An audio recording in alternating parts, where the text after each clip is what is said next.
नमस्कार जय जगन्नाथ ओम साई राम सांग मैंने सबुदिन भाई आज सकाळु सकाळु ठाकुर पूजा सरी जेहेतु एवं बाबांकर 51 दिन साई सचरित पारायण चली सबुदिन गोटे गोटे अध्याय तो आज आम पुणी थे बसी जाइए बाबांकर आ गोटे अध्याय पारायण करने आज आम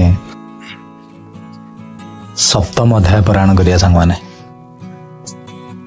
बाबा समस्ती को भले रखंतु समस्ती मनोकामना पूर्ण हो बाबा। ओम गणेशाय नमः। ओम श्री साईनाथाय नमः। सप्तम अध्याय अद्भुत अवतार श्री साई बाबा प्रकृति और तांकर योग क्रिया सर्वव्यापकता कुष्ठ रोगी सेवा खपरधर पुत्रर प्लेग रोग पंढरपुर यात्रा।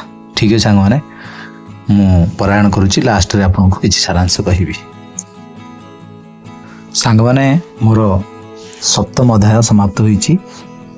श्री सद्गुरु साईनाथम प्रणमस्तु शुभम भवन्तु। ओम साई राम। सांग माने मु साई बाबांकर लीला आपण मान को सुनाइबा पई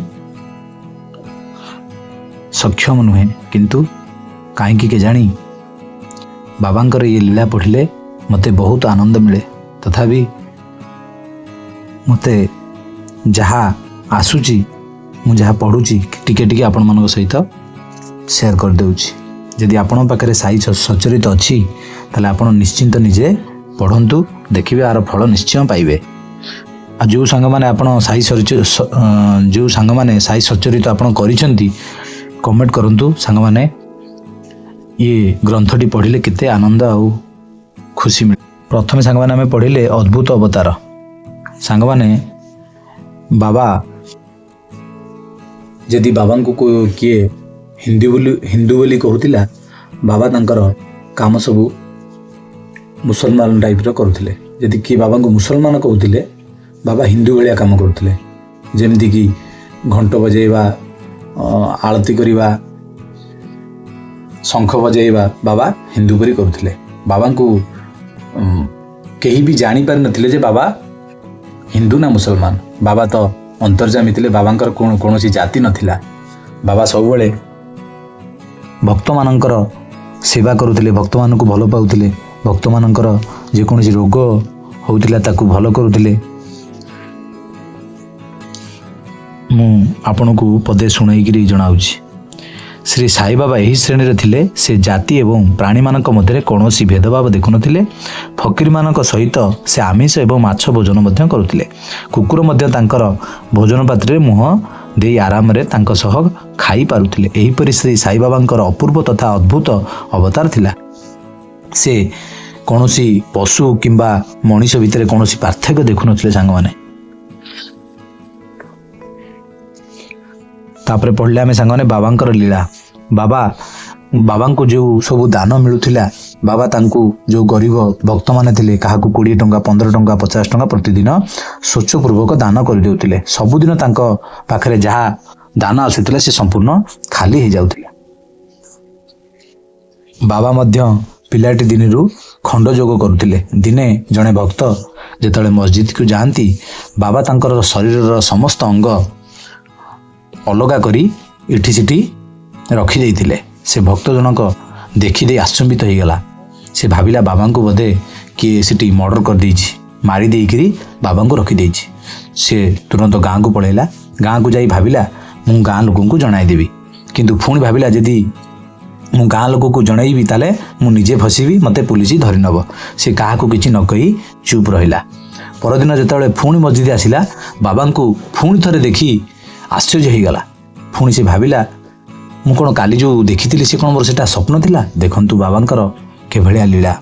बाबा खंडजोगर अधिकारी थिले खंडजोग करथिले तांकू सबू जଣା थिला।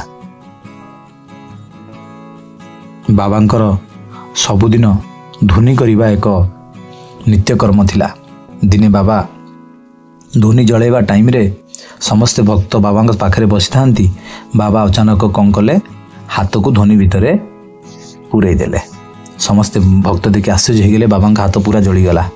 ଯେତେବେଳେ ବାବାଙ୍କୁ ଭକ୍ତମାନେ ପଚାରିଲେ, ବାବା ଇଏ କ'ଣ କଲ ଆପଣ? ବାବା କହିଲେ, ମୋର ଜଣେ ଭକ୍ତ କୁମ୍ଭାର ଘରର, ସେ ତା ଚୁଲି ଜାଳିବା ଟାଇମ୍ରେ ତା ସ୍ୱାମୀ ଡାକିବାରୁ ତା ଅଣ୍ଟାରେ ଯେଉଁ ପିଲାଟିକୁ ବାନ୍ଧିଥିଲା, ପିଲାଟି ସେ ଚୁଲିରେ ପଡ଼ିଯାଇଥାନ୍ତା। ତାକୁ ରକ୍ଷା କରିବା ପାଇଁ ମୁଁ ହାତକୁ ଧ୍ୱନିରେ ପୁରାଇ ଦେଲି। ତାପରେ ବାବାଙ୍କ ହାତ ପୁରା ଜଳିଗଲା। ତାଙ୍କର କୁଷ୍ଠରୋଗୀ ସେବା କରୁଥିବା ପରମ ଭକ୍ତ, ଯିଏକି ତାଙ୍କ ନାଁ ଭୋଗାଜୀ ସିନ୍ଧେ, ଯିଏକି କୁଷ୍ଠରୋଗୀ ବାବାଙ୍କର ପରମ ସେବକ ଥିଲେ, ପରମ ଭକ୍ତ ଥିଲେ। ବାବାଙ୍କର ସେବା କରି ହାତକୁ ସେ ସବୁଦିନ ଘିଅ ମଲମ ପଟି କରି ବାବାଙ୍କୁ ଭଲ କରିଦେଲେ। ଆଉ ଜଣେ ବାବାଙ୍କର ପରମ ଭକ୍ତ ଥିଲେ ସାଙ୍ଗମାନେ, ନାନା ସାହେବ ଚନ୍ଦୋରକର। ବାବାଙ୍କର ଜଣେ ସେ ପରମ ଭକ୍ତ ଥିଲେ।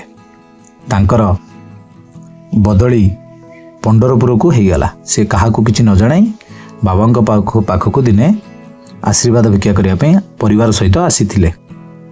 ଆସୁଥିବା ବେଳେ ବାଟରେ ପହଞ୍ଚିବା ବେଳେ ବାବା ମସଜିଦରେ ବସିଥିଲେ। ସମସ୍ତ ଭକ୍ତମାନଙ୍କ ମଝିରେ ବସିଥିବା ବେଳେ ବାବାଙ୍କୁ ଆଗରୁ ଜଣାପଡ଼ିଗଲା ଯେ ମୋର ଭକ୍ତ ପଣ୍ଡରପୁର ଯାଉଛି। ସେ ଭକ୍ତମାନଙ୍କୁ ଆଗରୁ ଜଣାଇ ଦେଲେ ଯେ ଆଜି ପଣ୍ଡରପୁର ଯାତ୍ରା କରିବା।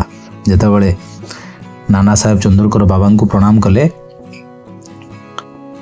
ଭକ୍ତମାନେ ବାବାକୁ ନାନା ସାହେବଙ୍କୁ କହିଲେ ଯେ ବାବା ତ ଆଗରୁ ଜାଣିଛନ୍ତି ଯେ ଆପଣ ପଣ୍ଡରପୁର ଯାଉଛନ୍ତି ବୋଲି। ଏହା ଶୁଣି ନାନା ସାହେବଙ୍କ ଆଖିରେ ପୁରା ଛଳ ଛଳ ଲୁହ ଜମା ହେଇଗଲା। କାରଣ ବାବା ସର୍ବବ୍ୟାପୀ, ସର୍ବଜ୍ଞାନୀ, ସବୁ ଜାଣିପାରୁଥିଲେ। ବାବା ଅନ୍ତର୍ଯାମୀ, ବାବାଙ୍କ ଲୀଳା ଅନନ୍ତ। ସାଙ୍ଗମାନେ, ଆଗକୁ ଆମେ ଅଷ୍ଟମ ଅଧ୍ୟାୟ ପଢ଼ିବା। ଆଜି ପାଇଁ ଏତିକି ସାଙ୍ଗମାନେ। ଶ୍ରୀ ସଦ୍ଗୁରୁ ସାଇନାଥମ୍ ପ୍ରଣମସ୍ତୁ। ଶୁଭମ୍ ଭବନ୍ତୁ। ଓମ୍ ସାଇରାମ।